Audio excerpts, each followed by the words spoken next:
Well, welcome. I'm really glad to be here today, and I apologize that I don't speak German. You guys are much more industrious than we are in the States. We're very lazy. We only speak English, and I'm right along lines with that. So I'm here to talk to you about servant leadership outside of the role of the Scrum Master. And we'll get to the genesis of where that comes from and why I'm talking about it in just a minute. But just a few formalities. First of all, you should have been handed out a sheet. And the sheet...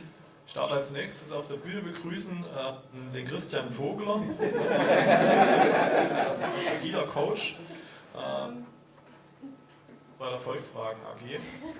We're on the same channel, obviously. Teams oder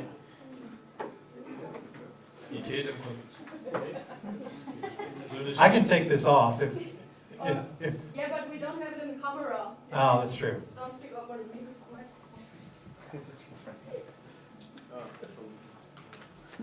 Well, it's died down, so let me continue. Maybe I can talk over them.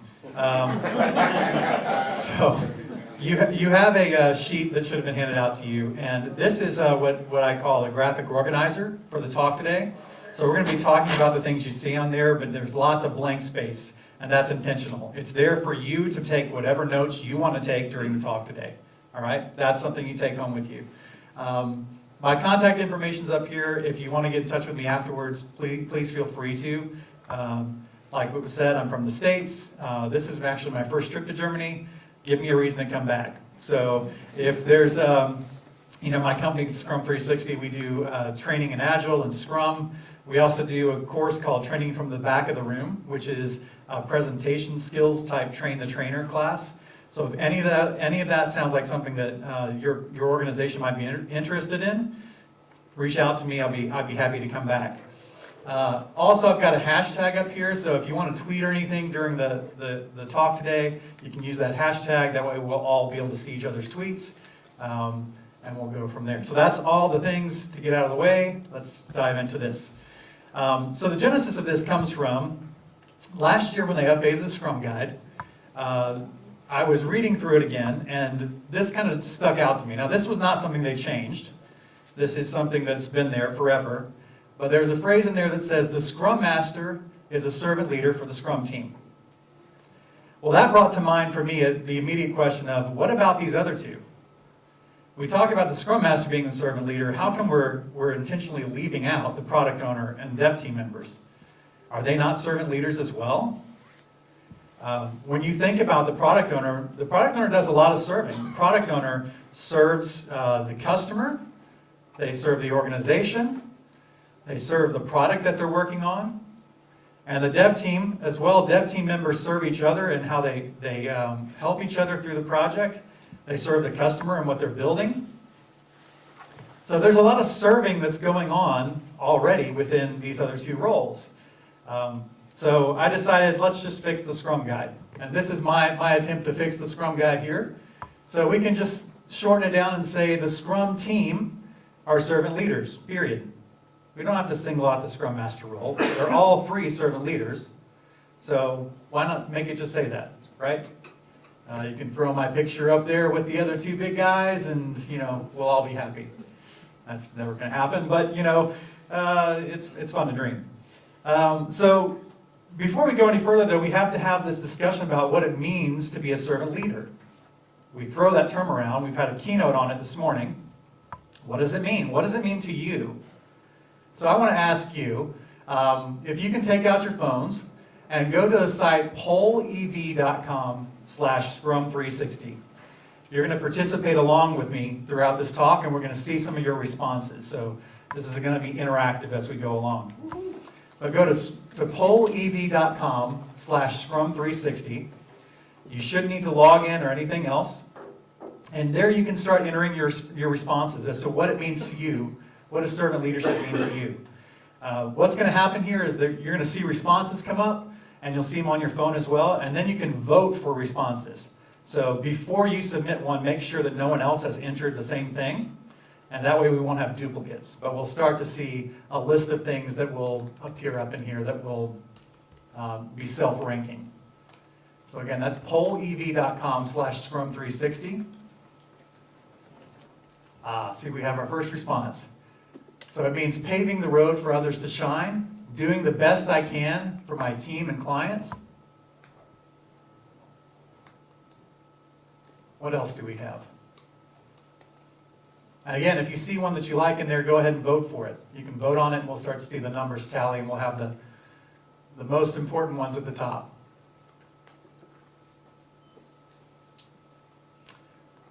Enabling not taking over responsibility, helping the team to succeed. Okay. Making sure that the team has everything it needs to develop good products, lead by example, nurture others' potential, be as good as I can for my team, leading by example, be a shining beacon upon a hill. Things like our number one right now is to help the team succeed, followed closely by nurture others' potential. So these are some good responses. You can see that we all have some different opinions about what it means to be a servant leader we've walked into the room with. And we're going to grow to that. Help the team to succeed, though, is obviously our number one vote getter in this round. All right, so let's move on. That is what you guys think about servant leadership. Well, we saw this in our keynote as well. Robert Greenleaf, the man who was the founder of the servant leadership movement back in the 70s, he identified these 10 characteristics, and this was sort of his definition of servant leadership. There are 10 characteristics that really define what makes a servant leader. And there are these 10 that you see on the board. So as I was going through this process and thinking about product owner, dev team member, and then servant leadership, I thought maybe there's sort of a Venn diagram for these things where you can line up and overlap the product owner and the dev team member with these 10 characteristics and see where they have some overlap between the two. And where there's not overlap, perhaps maybe we can find new ways to unlock that servant leadership potential in those two roles and go to greater depths and become even better leaders in our organization. So that's what we're going to do. We're going to take an in-depth look at these 10 characteristics and see how they can apply to the product owner and the dev team roles and how they can help you even become a better leader in those roles on your teams. So the first one we're going to talk about is listening. And to kick this off to this exploration of these 10 characteristics, I thought there was probably no better way here at Agile Bodensee to start off our exploration than with a German proverb. So I'm told this is a German proverb. I've also read it might be Swedish. Let's just say it's German because we're in Germany. Okay? The wise man has long ears and a short tongue. There's another one that says we're given 2 ears and 1 mouth, so we should listen twice as much as we speak. Both make sense, right? And they get to the heart of the fact that really what we need to do is in our society, we talk first and we listen second, when it should be the reverse. Especially as Agilists, especially as leaders, when we're trying to deliver to our customers, we have to be able to listen to them if we're going to deliver what they really need. So I thought it was worthwhile to take just a slight little divergence from talking about servant leadership to a quick little masterclass here in being a better listener, okay? So a really quick masterclass in being a better listener. There's just 2 rules. The first rule is don't talk. Pretty simple, right? You can't really be listening if you're talking, so don't talk. Anyone want to guess what rule number 2 is? How about this? Don't think about talking. That might seem obvious as well, and by the way, that's the end of the masterclass. So you've all passed. I don't have certificates, but you passed the masterclass. But you'd be surprised how difficult it is for people to stop the inner monologue they have going in their head when they're listening to someone. They're really waiting for their chance to speak next.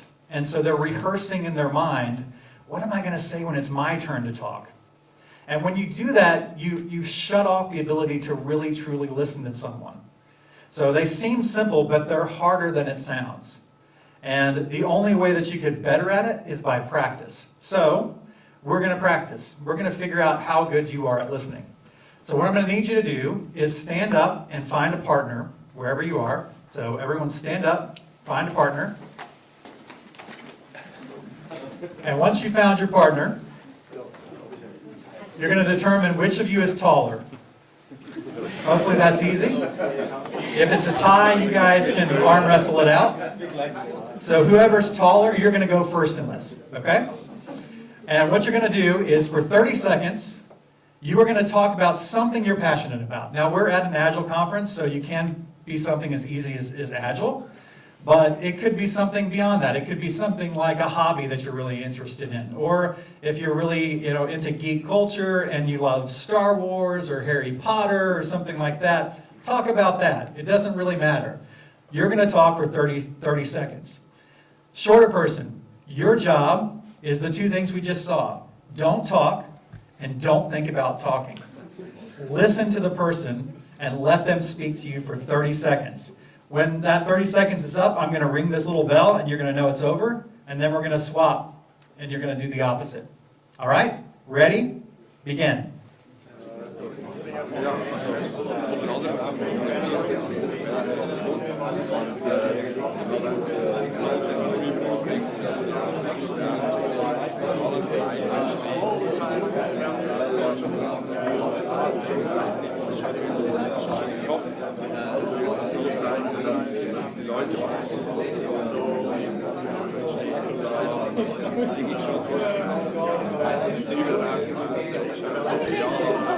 All right, round one is over. So now we're going to swap. Shorter person and taller person, you're going to swap roles. The other person's going to listen. Remember the two rules. Don't talk, don't think about talking, and begin.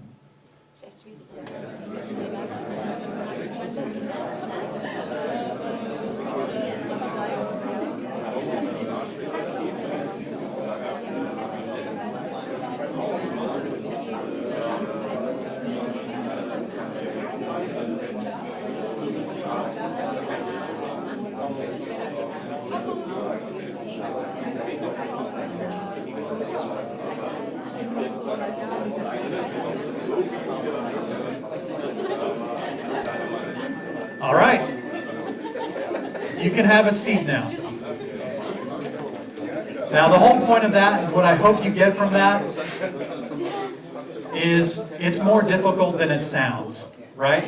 It's harder to hold your tongue and sit there and not acknowledge constantly what the other person is saying. So it's something, as I say, that you have to practice. So I encourage you, practice this. Practice it with your significant other, with your spouse, with whoever is important in your life that you see on a daily basis. Practice actively listening to them, not talking and not thinking about talking. You'll get better at it. You'll become a better listener because of it. So let's line this up with our two roles and think, how does this affect it? Why are we talking about this in an Agile context? Well, product owners, are you really able to listen to your customers to determine what it is they really need? Are you listening really hard to what they have to say to you? Are you cultivating that culture of listening before speaking? And dev team members, do you listen to other members on your team? Are you having an honest dialogue with others? And are you not waiting for your turn to talk, but actually listening to others' opinions? If you do that, you'll unlock this Agile superpower of really being able to deliver what our customers want. So that's why it's important to us. Whew, that's just our first one. Let's get to empathy. The others will go faster, I promise. So empathy, there's a lot of confusion about empathy. People confuse it with sympathy. So I put together these cartoons from the internet to kind of give you a better example. Maybe this explains it a little bit easier, what the difference between empathy and sympathy is. The way I would sum it up is empathy is coming alongside someone, whereas sympathy is still standing far off. All right? Coming alongside versus standing far off. One of my favorite books of all times is To Kill a Mockingbird by Harper Lee. And the character of Atticus Finch says this in it. You never really understand a person until you consider things from his point of view, until you climb inside his skin and walk around in it. That to me is the essence of empathy. Being able to climb inside the skin of another and really see from their perspective with their eyes how they see the world. So how is this important to our two roles? Well, product owners. Can you step inside the skin of your customer? Do you know what keeps them up at night? Do you know what concerns they have for your product? Do you know what makes them excited about your product? Are you able, dev team members, can you step into your customer's shoes? As you're writing each line of code, can you put yourself in their position and ask yourself, are they going to be excited about this thing I've just written? Or is this going to be a source of frustration? And then both roles step into each other's shoes. See as a dev team member what it's like to be your product owner, or product owner what it's like to be your dev team member. How can you assist each other and help each other do your jobs better? Our next characteristic is healing. Now, healing comes from this concept in servant leadership that we all suffer injuries in our jobs, and it's our job as leaders to help bring some healing to those situations. And if you've been in a waterfall type organization, there's no doubt that you've seen injury occur, and you probably have experienced injury, right? So that's part of our job as leaders, is to try to heal those divides that occur over time. Greenleaf takes it a little bit deeper when he says this: there's something subtle communicated to the one who is being served and led if implicit in the compact between servant leader and led is the understanding that the search for wholeness is something they share. So that's a lot of words, but basically what it's boiled down to is it's saying we all have our issues, right? We all bring our own junk to what we're doing in our jobs. And you're going to be a much more effective leader if you approach people from that perspective, that you have your faults as well. If you approach them from the perspective of, I'm perfect and I have all the answers, they're not going to listen to you and they're not going to want help from you. Because who would want help from someone like that? We want help from people that seem human and real to us. And that's what Greenleaf is getting at from this. So, for our two roles, product owner. What are you doing to heal this historical divide that we have between business and technology? I've seen organizations where they're literally in two different buildings. There's such a divide in those organizations. So what are you doing as a product owner to heal that, to bridge that gap between technology and business?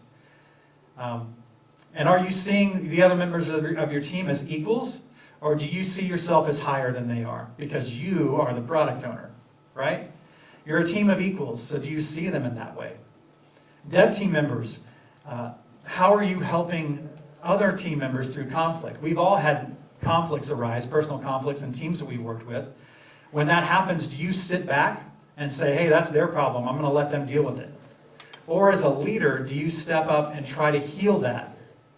Those wounds that are allowed to fester, they can destroy the highest productive teams in the world, because no one does anything about them, and that spreads throughout the team. So what are you doing to heal that in your teams? Awareness is our next characteristic, and it's not this metaphysical thing like this picture kind of suggests. It's not psychic or anything like that. Really what we're talking about is self-awareness.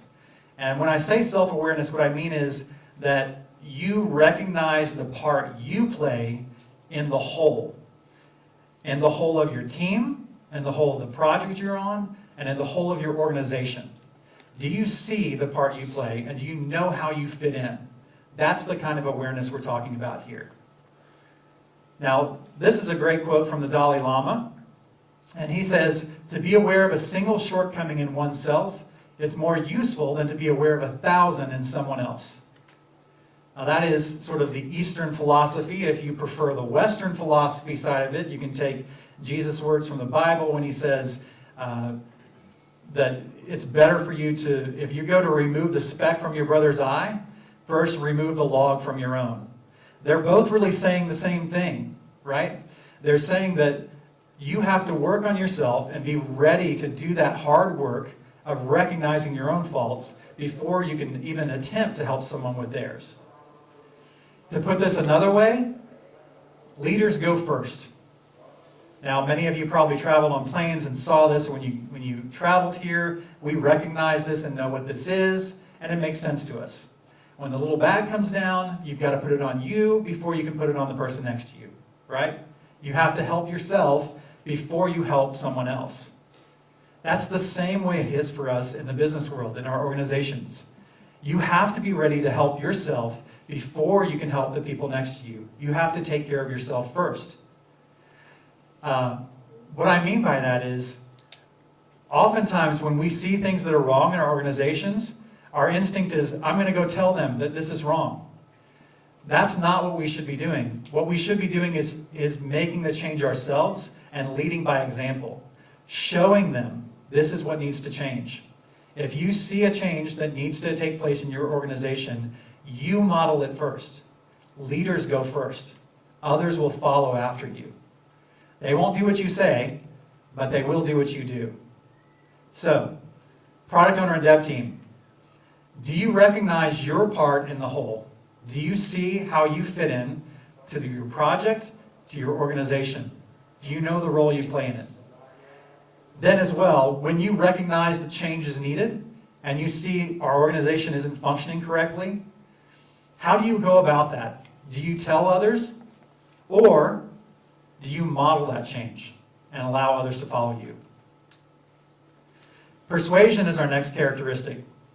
Persuasion also has an evil twin, sort of like sympathy and empathy. Lots of times people think that they're practicing persuasion, but what they're really practicing is coercion. And there's a big difference between those two. Casey Cole says this: persuasion requires understanding, coercion requires only power. Coercion requires only power. And how often have we experienced that? People in positions of authority exercise that authority. That is business as usual. That is how we typically do things. If you're higher up the food chain, then if I'm higher up in the food chain than you, I'm going to tell you what to do because of it, and you're going to obey. You're going to do it. It's very similar to this picture, to a parent-child relationship. If a parent wants a child to eat better, they can tell the child, hey, you're going to eat your veggies. And the child reluctantly will do it because the parent is in a position of authority, right? And they'll be punished if they don't. However, at some point in this child's life, the parent has to switch tactics. Because if the parent wants that child to make a choice and have a lasting effect, they have to allow them to make that choice at some point in their life. So they have to move from coercion to persuasion, where they put the facts in front of them, and then that person can make a choice and make the decision that, yes, it's really better for me if I do it this way. That's the way it is in our business world as well. If we tell someone to do something, we solve the immediate problem, but we don't make any lasting change. The only way you make a lasting change is when you allow them to make the choice. You put the facts in front of them and allow them to make the choice. Now, an important note on that, it's not a choice if there's only one right answer. So when you bring that choice to them, you have to be ready to accept either answer. Maybe they're not ready to make that choice yet, and that's okay. But persuasion requires that you give them the choice. So, product owners, are you convinced, are you coercing people, or are you using persuasion on them? Do you consider opinions that are divergent from yours, that are the opposite of yours when you make decisions? And dev team members, are you on a team of equals? Do you see each other as equals? Or is there one leader on your team that tells everyone else what to do? If that person is you, and it might be, that's okay. But what I would suggest is one of the ways you can change that dynamic is to make this subtle move between coercion to persuasion and see how it affects your team, the culture of your team. Conceptualization is our next cornerstone here, and this one has a lot of meanings to it, but basically what we're trying to get at here is it's seeing where you're headed, but not only that, it's knowing roughly how you can get there. So Tony Dungy is a retired American football coach, and he said this about it: the first step toward creating an improved future is developing the ability to envision it. All right, that handles that vision part of it. We're looking ahead and we can see where we're going. Conceptualization says, though, we have to find a way to make it reality. So in order for us to practice conceptualization, we have to know where we're going and how we're going to get there, roughly. We're going to discover things along the way, but we have to make what our vision is become a reality. So product owners, as you're working on your product backlog and you're writing user stories, do you keep your eye on the big picture? Do you know how those user stories are going to fit into the final vision of what you initially laid out for the team? And are you sharing that and casting that vision to your development team? Are you inspiring them to follow along on the vision that you've helped create? Dev team members, when you work on your small details, when you work on today's line of code, are you able to see the impact of that down the road?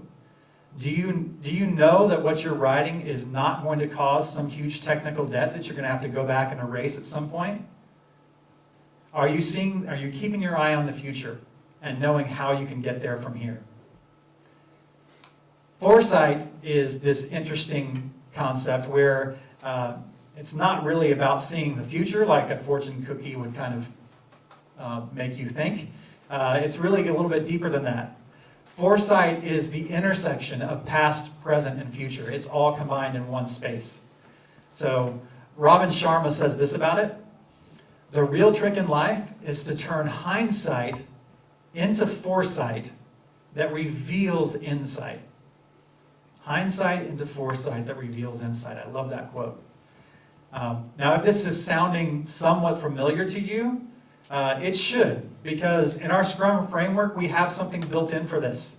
We have inspect and adapt cycles that are specifically there to help us gain foresight and not repeat the same mistakes over and over. We have a retrospective at the end of every sprint to do just this. However, you don't just get it for free. You can't just show up and gain that. In order for you to gain it, you've got to invest. You've got to show up for every retrospective as a product owner or a dev team member and bring all that you are to it. You have to come there ready to talk about things. You cannot sit back and think the Scrum Master is in charge of us getting quality and value out of this meeting, because that's not the Scrum Master's job. The Scrum Master is there to facilitate. So they're setting the place, they're setting a structure for you, but the content is entirely on the product owner and the dev team. So if you are not getting quality value out of your retrospectives, look to your roles. Look to product owner and dev team members. Don't look to the Scrum Master. They can get creative with the framework, but they're not going to be there to give you the content.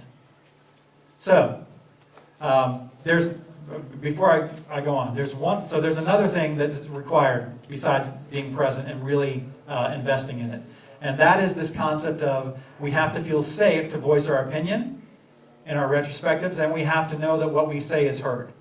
So I have another pop question for you here. So go to the same place. You can just refresh your page and this will come up. How strongly do you agree with this statement? I feel safe to speak my mind in my organization, and I feel my voice is heard.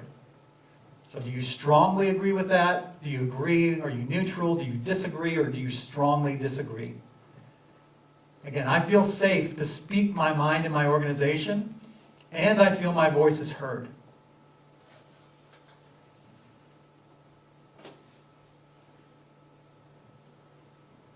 It's always interesting to see these. It's different from room to room. So it seems like we're getting kind of a scattered response here. We have some people in organizations that feel like they're doing this really well. And you have a sense of safety in your organization, so that's great. But we do have some people down here that are in organizations where they're not as valued. They don't feel like their voice is heard, and they don't feel safe to say what they really think, right? So has anyone ever heard, there's a project that Google had called Project Aristotle. Has anyone heard of that before? Okay, I see a couple of nods. All right, so for those who haven't heard of it or don't know about it, what it was this project that Google did where they wanted to find out what made highly effective teams. They had lots and lots of teams, and some were really performing well and some were not performing well. So what was the key? Why were some teams doing well and other teams not? So they studied 180 teams, and these were across different segments of their business. It was across geographies, cultures, all over the world. And they spent thousands and thousands of man hours doing interviews, one-on-one, to try to document this and figure out what are the key components. And do you know what the number one component was that was the best predictor of a highly effective, highly successful team? Psychological safety. And what we mean by that is team members feeling safe to take risk and be vulnerable in front of each other. The number one thing, psychological safety.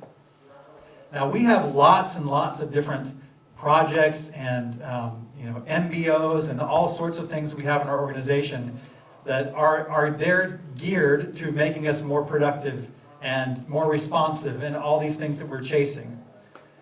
How many times have you been in an organization that has psychological safety as a key MBO? As a key objective of your organization? Very, very few ever have that. But what Google found out is that's the number one predictor. So perhaps we should be spending more time on that. If we create that sense of psychological safety in our organizations, we're going to automatically get higher performing teams, right? We should be lining up the decisions we make against that. Is this going to increase psychological safety or decrease it? Even HR decisions, will it increase it or decrease it? Because that's going to be the number one predictor of whether we have successful teams or not.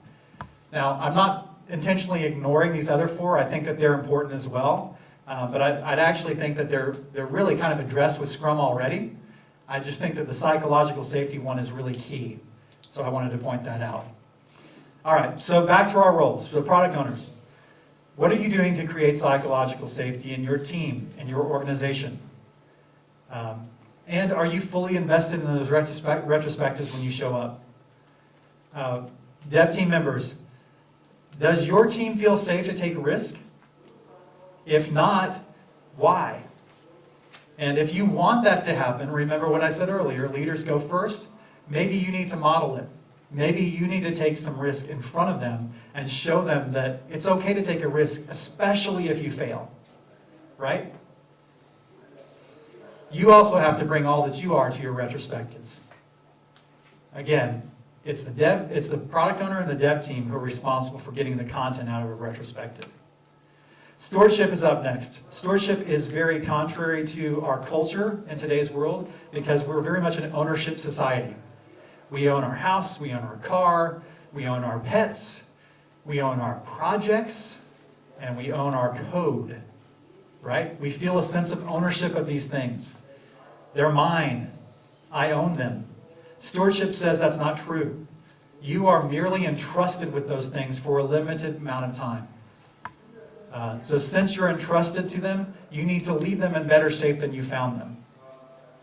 I'll quote here an American musical theater writer, Lin-Manuel Miranda from Hamilton. And he says in that musical, it's planting seeds in a garden you never get to see. Right? That's what we're talking about with stewardship. We're planting seeds that we never get to see. And just because we never get to see them doesn't mean it's any less of our job to plant them, nurture them, care for them. Because we are only entrusted for a short period of time, and then someone else will be entrusted for the next period of time. So, product owner and dev team, recognize you don't own the project you're working on. You don't own the backlog. You don't own the code.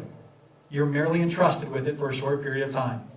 Someone else will take over after you move on to another project. So, understanding that, leave it in the shape that you would like to find it if you were coming on board. Leave it in a better shape than you found it, even if you're the first person to work on it. Make sure that the next person that works on it is happy that they picked it up from you because you left it in such good shape. Commitment to the growth of people is the next characteristic. And I think what kind of sums this up really well is this quote from Greenleaf again. A servant leader realizes my success comes from your success. Now this should sound familiar as well to people in Scrum because we're very familiar with a team concept. We are not individualists in Scrum. We don't have individual contributors. or individual successes and failures. The team succeeds or the team fails, right? We've drilled that into our heads. So if that's the case, then product owner and dev team members, recognize that we are a team. We're only going to succeed if everyone succeeds. There's another phrase that gets thrown around about teams that says a team is only as strong as its weakest link, right? So think about your weakest link or the weakest links in your organization. What are you doing to raise the level of those weakest links? Because your team is only going to be as strong as they are. So you need to help them succeed for you to succeed.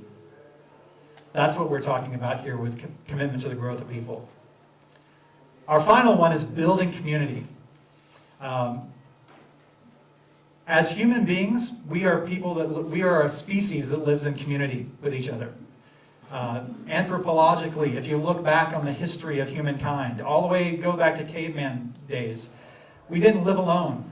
We clumped together. We lived with others and helped each other to grow, right? We helped protect each other. We helped feed each other. We had community. That seems to have gotten lost in our modern day and age. We're very much individualist. We have our own headphones on. We have our eyes down on our laptop. We're zoned in, right? We're just doing our thing. But that's not really what we're trying to achieve here in servant leadership. We need to build a community. Greenleaf says this: where there is community, trust, respect, ethical behavior are difficult for the young, where there's not community, I should say. Trust, respect, ethical behavior are difficult for the young to learn and for the old to maintain. Now, that might be in a context that you think, oh, that doesn't really apply much to my job. Young and old, and it doesn't really matter. Well, what if you switch that up to say, instead of young and old, junior and senior? How about junior developer, senior developer? Junior product owner, senior product owner? We have to create these methods of community so that the senior people share with the junior people, and vice versa. If you've been in a company for 10, 15 years, you've got vast domain knowledge of that organization. And the only way that gets transferred to someone just coming in is through community. The opposite is true as well. If you've been in an organization for 10 or 15 years, you probably haven't seen a wide variety of other organizations, whereas new people to the organization have.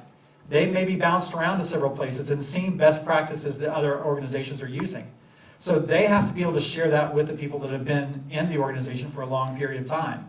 It enhances both, is what we're getting at here. So, product owners, are you building a community of product owners within your organization? Do you have a community of practice of product owners where you share best practices, where you learn from each other and grow as product owners? And are you sharing those learnings that you have with others in your organization? And dev team members, are you fostering this culture of shared understanding on your teams? Can you find new ways that you're making new connections? We got our ghost voice again. Okay. All right, so another quiz here. We've talked about the 10 different qualities here, the 10 characteristics. As we went through this, there was probably one or two that stuck out in your head and you thought, oh, that's a problem for me. All the other ones I can get, but these two are kind of difficult for me, or this one was difficult for me. So I want to hear from you. Which one was more difficult from you? Of the 10 characteristics, which one do you find the most personally challenging to you? So let's vote on that and see what the room says.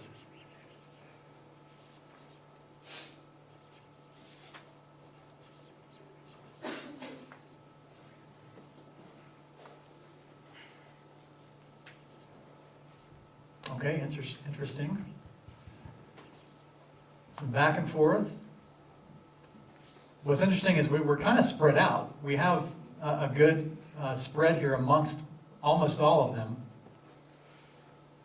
But it looks like healing is our winner for today. That we have the most difficult time dealing with those personal interactions and bringing healing to situations. Very interesting. So what I hope you're seeing in this, I hope you get a little bit of encouragement. First of all, I hope you see that no one is perfect, that everyone struggles with something. And I hope that you get a sense of community here, that others are struggling with maybe the same thing that you're struggling with. You can have some empathy that others are going through the same struggle, right? And hopefully we're bringing some healing by doing this. See how I did there?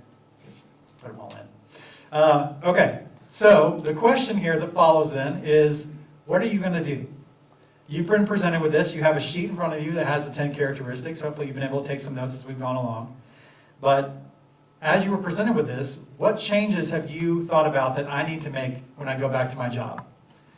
In fact, what I want you to do is think about it and flip over your page, and on the back of your page, write as a commitment, a personal commitment from you to you, the one thing that you're going to change when you get back to work based off of what you've learned about these 10 characteristics. So what is one thing, one small change that you can make and apply to your job, your daily work, based off of these 10 characteristics, and write that on the back of the page. So I'll give you just a few seconds here to do that.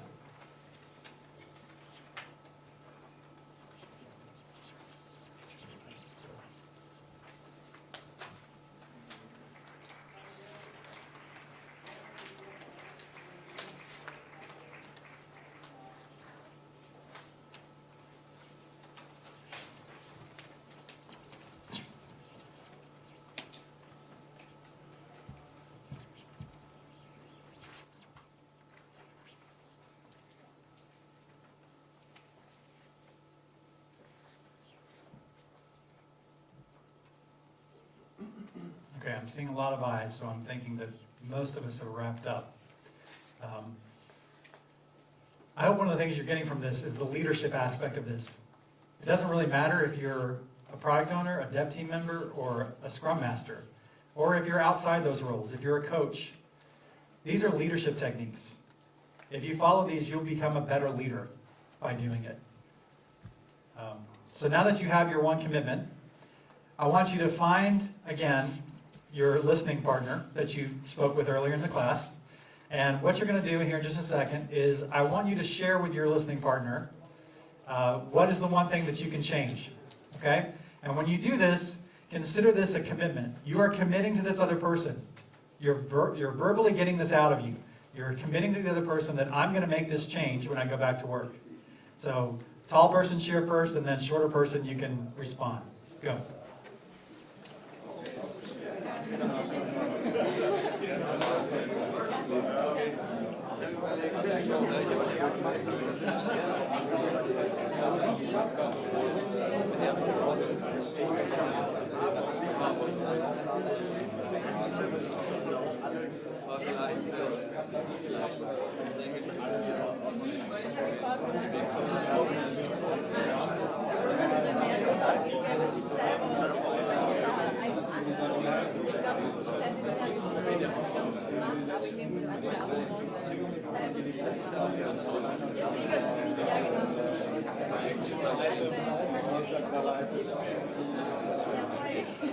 Once you both had a chance to sit back down at your chairs, that way all knows everything's done.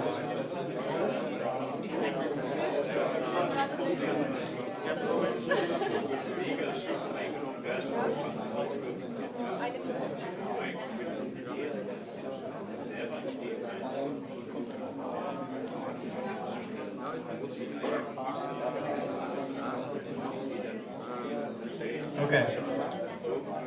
In the interest of time, we're going to move on. Hopefully you had a chance to get out that one thing to your partner. I started with a bunch of quotes. I'm going to put up another set of quotes. These have nothing to do with servant leadership. These are about action.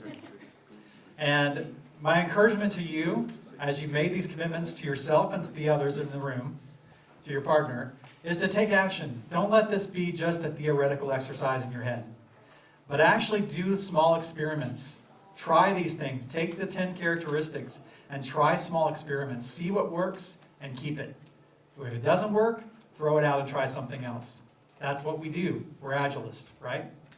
We're going to try little experiments and see what works. So with that, I want to thank you guys. You've been a great crowd. I've really enjoyed your responses. It's been really enlightening. And we have time for maybe a question? Yeah, a Okay. few minutes. Oh, a few minutes. Yeah, Okay. sure. Thank you, Brian.